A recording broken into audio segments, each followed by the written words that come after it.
For most of his life, Daniel never asked for much, not comfort, not praise, not even rest. He believed that if his daughter was safe, fed, educated, and smiling, then his own happiness didn't matter. When his wife left one quiet morning marked only by an empty closet and a note with excuses that felt heavier than anger, Daniel became two parents overnight. He learned how to braid hair by watching videos late at night.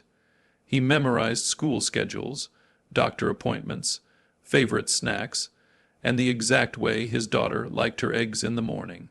He learned how to hide exhaustion behind a smile. He worked construction during the day and cleaned offices at night. In winter, his hands cracked and bled. In summer, sweat soaked through his clothes before noon. He told himself it was temporary. Everything was temporary if it was for her. His daughter, Emily, was bright, brilliant actually. Teachers praised her. Neighbors admired her. Daniel saved every certificate, every drawing, every handwritten best dad ever note, and placed them carefully in a shoebox under his bed.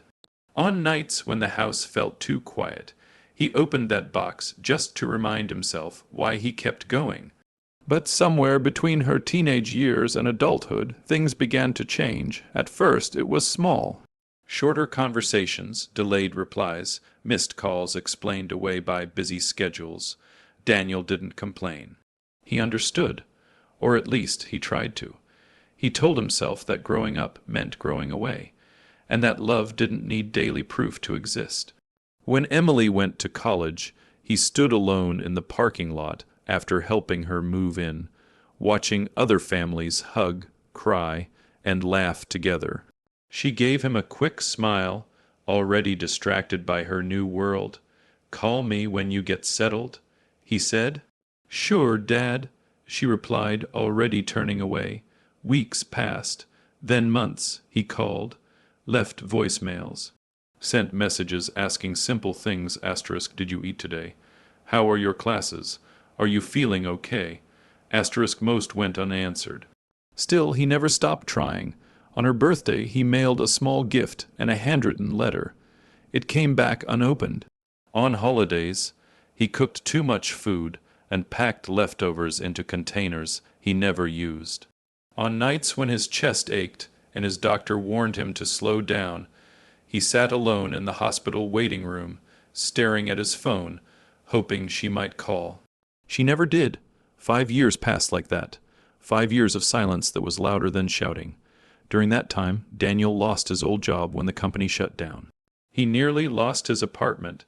He sold his wedding ring, the last thing connecting him to the life he once had, to pay bills. There were days when he skipped meals so he could afford the bus fare to work. And still, on every important date, he checked his phone. Nothing. People told him to stop reaching out. She's made her choice, they said. You can't force someone to care. But Daniel wasn't asking for care. He was offering love. Eventually, survival demanded change. With the little savings he had left and years of experience, Daniel took a risk and started a small repair business. At first, customers were rare. Then one recommended him to another. Slowly, work became steady. Slowly, life became less heavy. For the first time in years, Daniel allowed himself to breathe. One evening, after finishing a long day, he stood outside a dealership, staring at a car he never imagined owning. Not because he wanted to impress anyone, but because it symbolized something deeper. *I survived, * he thought. He took a photo, just one, no caption, no bragging. He posted it on Facebook and went to bed early, unaware that the past he had carried so quietly was about to knock on his door again. For 5 years he had waited for his daughter to remember him, and now, suddenly, she would. Daniel woke up the next morning expecting nothing more than another workday. He made his usual cup of coffee, cheap but strong, and sat at the small kitchen table where only one chair was ever used now. His phone lay beside him, screen dark and silent, just as it had been for years. He didn't check Facebook often. He had posted the photo almost without thinking. more as a quiet promise to himself than an announcement to the world. When the phone suddenly rang, the sound startled him. For a moment he didn't move. Unknown number. His first instinct was to let it go to voicemail. No one called him anymore except clients or telemarketers. But something, an old habit, a familiar ache, made his fingers reach for the phone. "Hello," he said carefully. There was a pause on the other end, a breath. "Dad." The word hit him harder than any insult ever could. For a second he couldn't speak. His chest tightened, and his mind raced through 5 years of unanswered calls, unread messages, and quiet nights. He had imagined this moment so many times, her voice breaking, an apology, maybe tears. None of that came. "I saw your post," Emily said. Her tone was calm, confident, distant, the same tone she used when she was asking for something as a teenager. "Looks like you're doing well," Daniel swallowed. I'm okay," he said. "Emily, I don't have much time," she interrupted. "So I'll get straight to the point. Straight to the point. No asterisk, how have you been? Asterisk, no asterisk, I'm sorry. Asterisk, no asterisk, I missed you. Asterisk, he felt something shift inside him.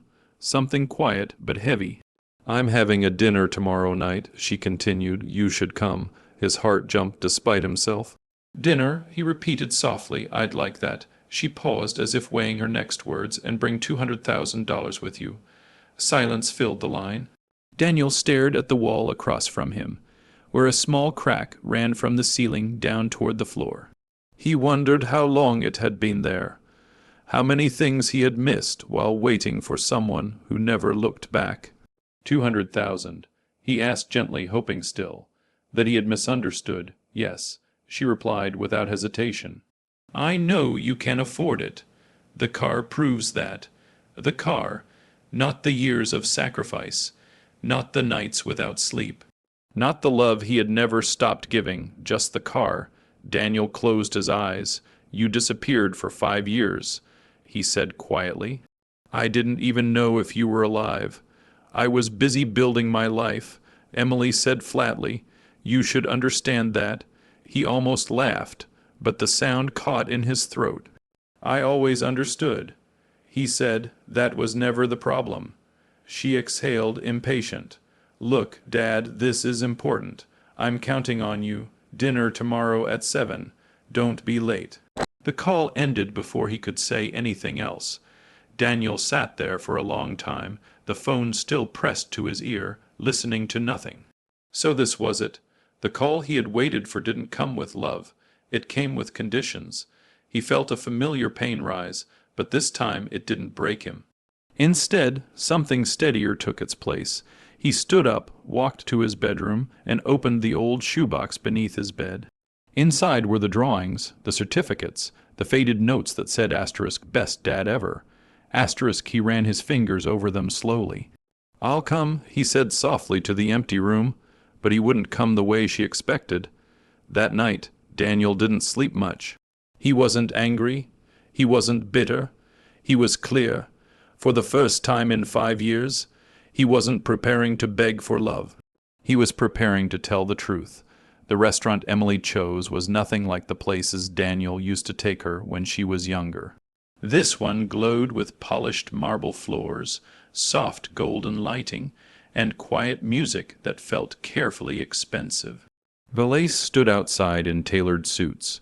Through the tall glass windows, Daniel could see people dressed in confidence, watches flashing, laughter measured, voices low. He arrived 10 minutes early, not because he was eager, but because being late had never been his way. He parked the Mercedes himself and sat inside for a moment, hands resting on the steering wheel. The car still felt unreal, like proof that a chapter of his life had truly ended. Asterisk 5 years, asterisk he thought. Asterisk, and this is where we meet again. Asterisk, when he stepped inside, the hostess checked his name and guided him to a private table near the back. Emily was already there. She looked different. Her clothes were elegant, her posture sharp. The little girl who once ran toward him with scraped knees and tangled hair was gone. In her place sat a woman who knew how to command a room, and how to hide behind a smile. "Dad," she said, standing up just enough to appear polite. She leaned in and kissed the air near his cheek. "You look well, you do too," Daniel replied honestly. They sat. For a few minutes the conversation stayed shallow. Work, weather, compliments about the restaurant. Emily spoke easily, confidently, as if the last 5 years were a minor pause instead of a wound. Then the performance began. She laughed a little louder when the waiter passed by. She touched Daniel's arm when others were near.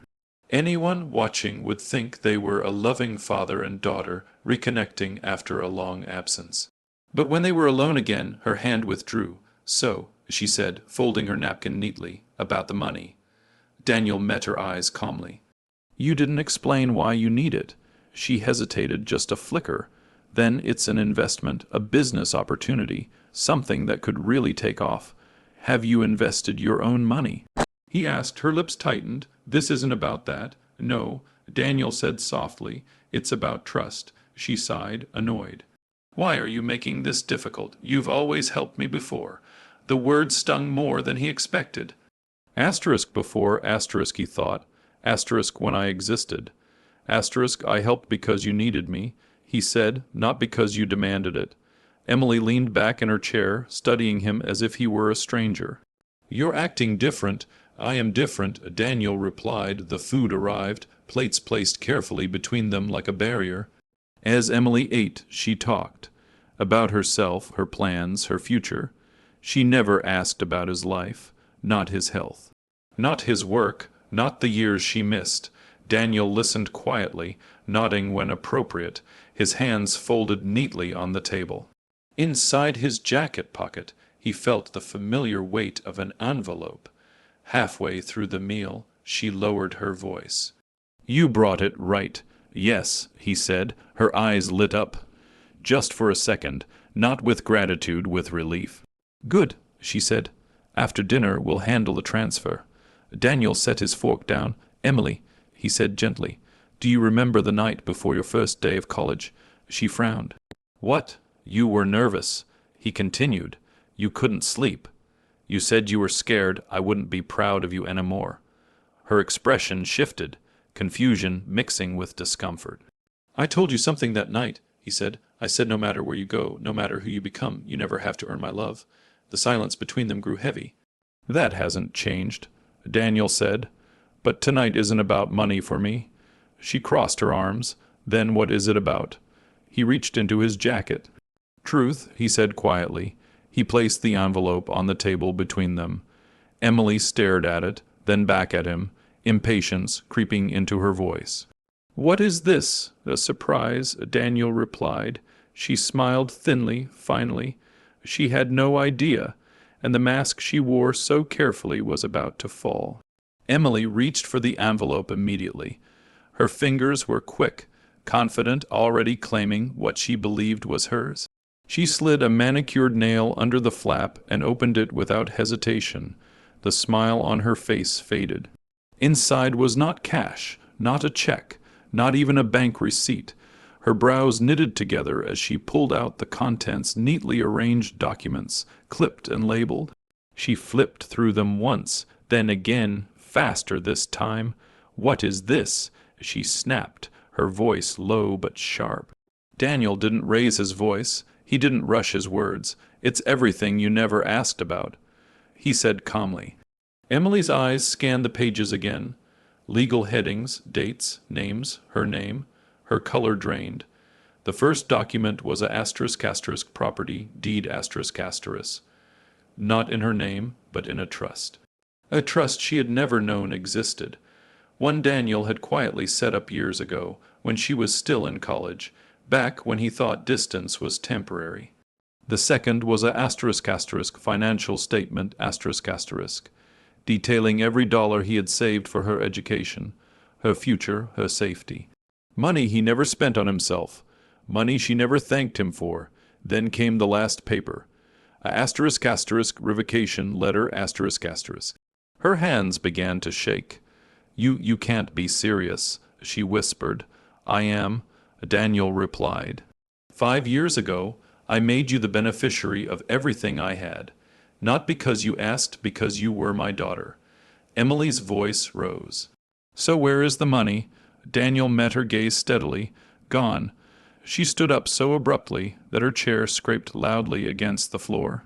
Gone, she repeated. You're lying. I donated part of it, he said. I invested part of it, and the rest. I used to build a life after you disappeared. Her breathing became uneven. Heads at nearby tables began to turn. You bought that car, she hissed, with my money. No, Daniel said gently. I bought it with mine, the money I earned after I stopped waiting for you to come back. Her voice cracked into a shout.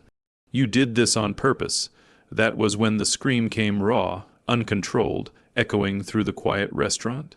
People stared, the waiter froze, the elegant masks around them shattered. Daniel remained seated. I came tonight because you asked for money, he said. But I stayed because I wanted to see if you wanted me. Tears streamed down her face now, but they weren't the tears of remorse. They were the tears of loss, of something she assumed would always be available. You humiliated me, she cried. No, Daniel said softly. You revealed yourself. He stood, placing his napkin on the table. For 5 years, I blamed myself. He continued. I thought I failed you, but love doesn't disappear. It's ignored. Emily reached for him desperately. Wait, Dad, please. He paused just once. I would have given you everything, he said. All you had to do was call. Then he turned and walked away. Outside, the night air was cool and quiet. Daniel sat in his Mercedes and took a deep breath.